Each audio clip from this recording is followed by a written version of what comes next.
E domenica sera quasi e voi siete qui in chiesa alla parrocchia di Santa Rosa, inusualmente, come fanno i giovani, a curare il giardino. Come mai? Sì, perché Don Luca ci ha parlato del giudice Livatino e vogliamo seguire il suo esempio.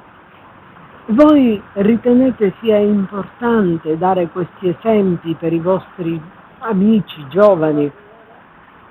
Sì, penso che sia un esempio giusto da dare sia ai giovani sia ai nostri amici e comunque è importante dare anche una mano d'aiuto per la Chiesa. È un momento di solidarietà verso il prossimo questo per voi?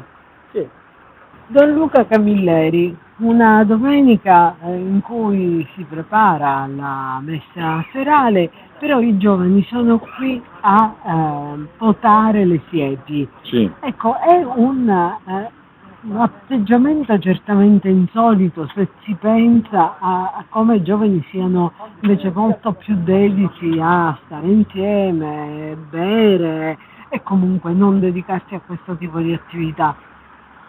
Sono i ragazzi che hanno ricevuto il sacramento della confermazione e abbiamo fatto con loro un percorso sulla scia del beato giudice Angelo Livatino, di cui abbiamo qui una sorta di simulacro ferreo, una scultura moderna ma significativa. Allora loro mi chiedevano come possono contribuire alla legalità, al bene comune e alla cura e alla salvaguardia del creato, perché ricordiamo che il giudice Livatino anche all'inizio della sua esperienza si occupò anche di tutela dell'ambiente e io ho detto ma potreste cominciare, l'ho detto come una provocazione, anche pulendo le siepi che ci sono sul sagrato della nostra parrocchia, e devo dire, e va a merito dei nostri ragazzi, che con grande sorpresa questa domenica pomeriggio, di loro spontanea iniziativa, senza che io li avessi assolutamente sollecitati, hanno detto che erano pronti qui a seguire nel piccolo l'esempio del giudice Livatino.